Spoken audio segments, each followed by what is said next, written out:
Buckle up, everyone, because today we're diving deep into a topic that's making waves all across Europe. Mm-hmm. It's their quest for energy You're independence right.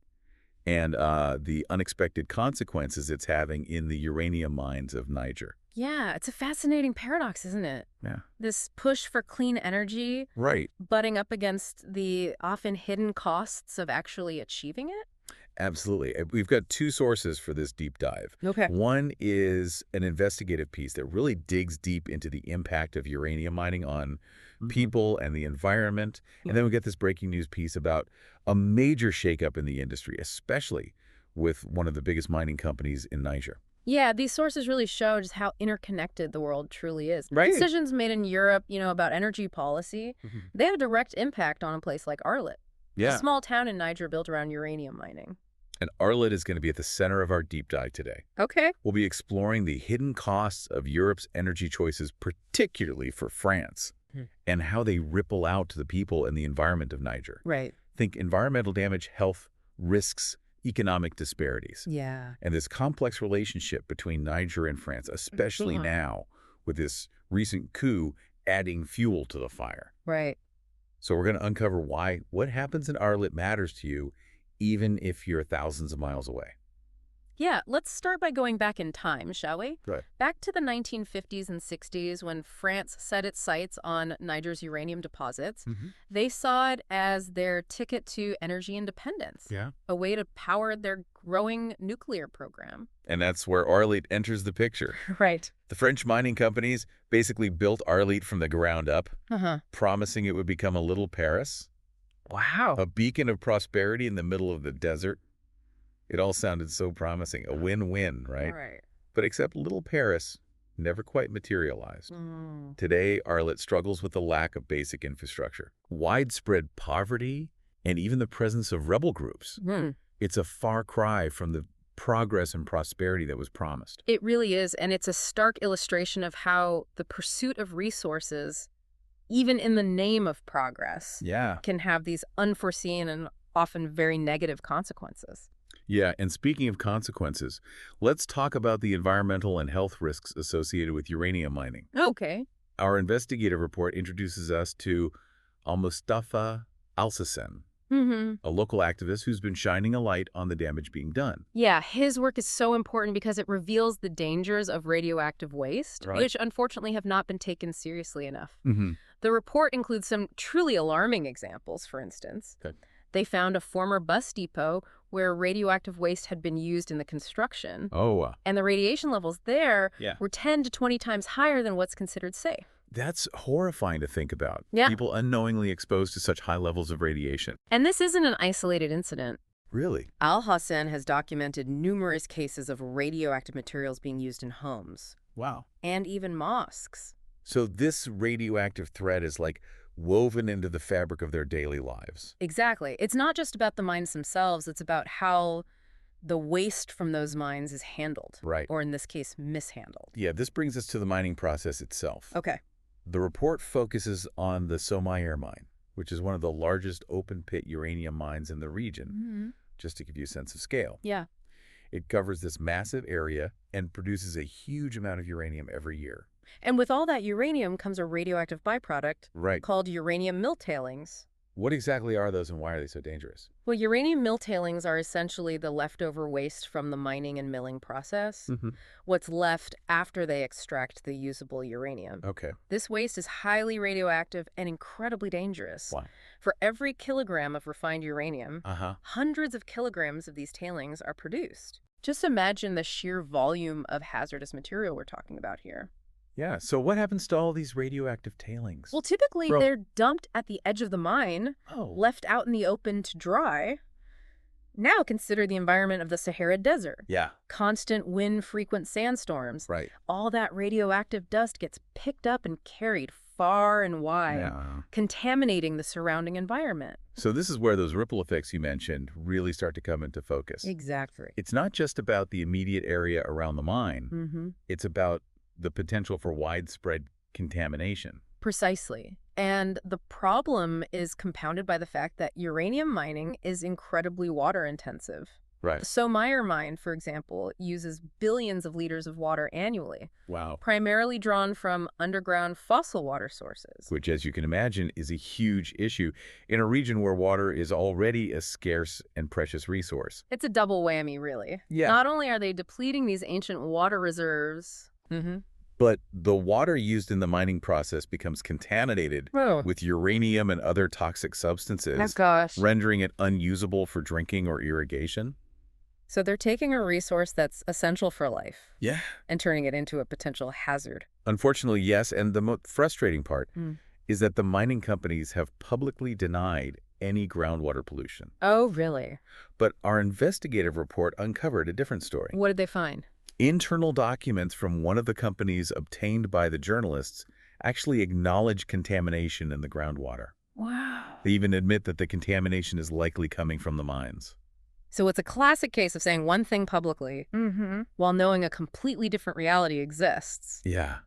This lack of transparency is deeply concerning. Absolutely. It makes you question their commitment to protecting the environment and the health of the people living in these communities. Yeah, but before we get into those ethical questions, let's take a step back and look at France's energy policy. And how it connects to their reliance on uranium from Niger. Right. This is where we see the motivation behind France's involvement in Niger. France has long pursued a policy of energy independence. Right. And nuclear power is a cornerstone of that policy. They have a vast network of nuclear reactors in operation and plans to build even more. And all those reactors need a steady supply of uranium to keep running. Right. So on the surface, it seems like this arrangement benefits both France and Niger. France gets the uranium it needs, and Niger gets economic benefits from the mining operations.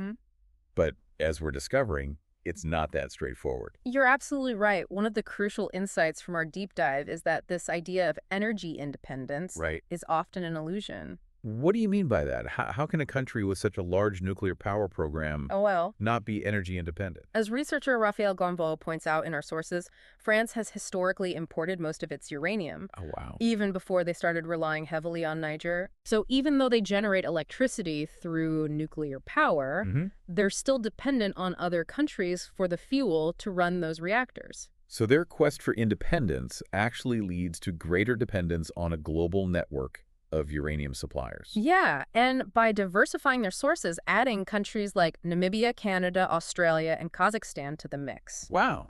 They're essentially spreading the environmental risk around rather than eliminating it. This is a critical point, and it leads us to an even bigger question. Yeah. Is it even possible to achieve true energy independence in a globalized world? And at what cost? That's a question we'll continue to grapple with as we dive deeper into this story in the next part of our deep dive. Okay. We'll shift our focus to the Cominac mine in Niger, which has recently closed. Okay. We'll explore the promised cleanup efforts, the skepticism surrounding those efforts, and what happens to a community after the uranium is gone. All right, looking forward to it. Yeah, me too. All right, let's take a quick break, and we'll be right back. Sounds good. So we've been talking about the environmental and social costs of uranium mining in Niger, especially around that still active Somayer mine. Right. But let's shift gears now and look at what happens when a mine reaches the end of its life. Yeah. We're going to focus on the Cominac mine in Okokin, Niger, which closed down in 2021. Yeah, the closure of Cominac raises a whole new set of questions and challenges. After decades of extracting uranium, the company promised this massive cleanup effort, vowing to restore the site to a safe condition. It sounds like a responsible move, right? It does on the surface. But as we've seen so far, things are rarely that simple when it comes to uranium mining. Right. So what's a reality on the ground? Well, there's a lot of skepticism among the local community about how effective this cleanup will actually be. Okay. You know, they've witnessed firsthand the impact of uranium mining on their environment and their health, and they have good reason to be wary. It's understandable, given the history we've been discussing. So what's the plan? How do they propose to clean up a site that's been contaminated with radioactive waste for decades? Well, the current proposal involves covering the waste with a thick layer of clay or cement. Okay. Essentially creating a giant lid over the entire site. The idea is to seal in the radioactive material and prevent it from spreading through the air. Right. Or seeping into the groundwater. Okay, that makes sense in theory. Yeah. But you mentioned skepticism. What are the specific concerns people have? Well, scientists from CREROD, an independent research organization, have raised serious concerns about the long-term effectiveness of this approach. They argue that a clay or cement cap might not be enough to contain that radioactive material indefinitely. Over time, these materials can crack erode or become unstable, allowing the contamination to escape. So it's like a ticking time bomb. Yeah. An environmental threat waiting to happen. Right. And I imagine the people living in a Kokan are particularly anxious about this uncertainty. Yeah. Absolutely. The skepticism isn't just about, technical details. Right. It reflects this deep-seated distrust of the mining companies. And a feeling that they haven't been held accountable for the damage they've already caused. The people of a Kokan have seen promises broken before, and they have every right to be doubtful. Their concerns are rooted in lived experience, which carries a lot of weight. It does. And this brings us to the human side of this story. Okay. The investigative report shares the story of Aijatu Boubacar Kadri, a woman who lost her husband after he worked in the Cominac mine for 15 years. Wow. He died from this mysterious illness that doctors couldn't properly diagnose. It's a heartbreaking story. Yeah. And it speaks to this larger pattern of sudden deaths in the region where people die from illnesses that are difficult to link directly to uranium mining. But the circumstances raise a lot of questions. And those questions are often met with silence or denial from the companies responsible? Exactly. Orano, the majority stakeholder in Cominac, claims that there's no evidence of work-related illnesses among their employees. They point to their medical checks as proof that their operations are safe. But independent researchers like Bruno Schereran from CREROD are pushing back against those claims.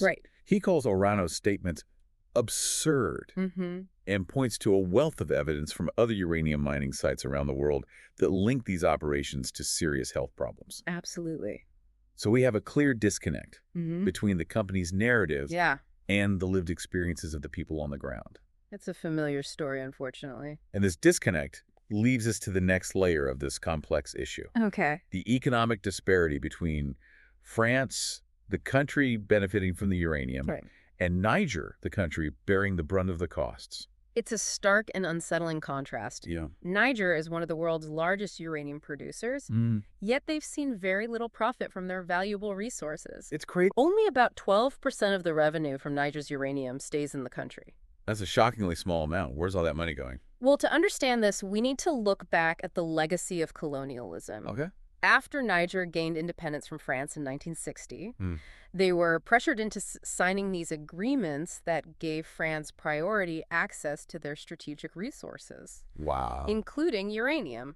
And these agreements are seen by many in Niger as a continuation of colonial exploitation. It's easy to see why. So even after gaining independence, Niger was still tied to France in a way that disadvantaged them economically. Yes, and these cooperation agreements, as they're called, have fueled resentment towards France for decades. And this resentment is part of the context Absolutely. to this recent coup d'etat, which has further complicated the situation. Right. Ah, yes, the coup. This adds a whole new dimension to this uranium story. It does. How has the coup impacted the mining industry in Niger? Well, the coup led to the establishment of a junta that's decidedly anti-Western. Okay. And they've taken actions that have significantly disrupted Orano's operations. Like what? Well, they've expelled French troops. Oh, wow. Strengthened ties with Russia and China. Okay. Revoked Orano's license for a major uranium deposit. Wow. And even closed the border with Benin, which was the main export route for uranium. So they're essentially cutting off Orano's access to Niger's uranium. Yeah. That's a bold move. It is, and it's having a serious financial impact on Orano. Okay. They've had to halt production at their Arlit mine. Their last one's still operating in Niger, and they're facing mounting losses. So this situation has created an opening for other players to enter the scene. Right. Particularly Russia, with its state-owned nuclear energy giant Rosatom. Exactly. There are reports that Rosatom is looking to take over some of the assets previously held by Orano. Yeah, it's a very fluid and unpredictable situation. So the geopolitical landscape is shifting dramatically, and the future of uranium mining in Niger is hanging in the balance. And in the midst of all this political maneuvering, it's important to remember the people like Al-Mustafa Al-Hassan, the activist we met earlier. He's been advocating for a re-examination of those unfair contracts with France, Right. pushing for a better deal for Niger. Mm-hmm. But he also cautions against simply replacing one foreign company with another. His perspective is so crucial here. Yeah. It's a reminder that true progress requires more than just shifting the balance of power. Right. It demands a commitment to justice, sustainability, and the well-being of the people most affected by these industries. Couldn't agree more. In the final part of our deep dives, Okay. we'll wrap up by exploring what all of this means for the future of energy and the choices we face as a global community. Sounds good. Well, we've covered a lot of ground in this deep dive. Yeah, we have. From the environmental and health risks of uranium mining to, these complex economic and geopolitical forces at play. Right. It's been eye-opening, to say the least. Absolutely. Yeah. So as we wrap up this deep dive, what are some of the key takeaways? Well, I think one of the most important takeaways is that we need to critically examine this concept of green energy. Right. We often associate nuclear power with being clean and sustainable because it doesn't produce greenhouse gases. Right.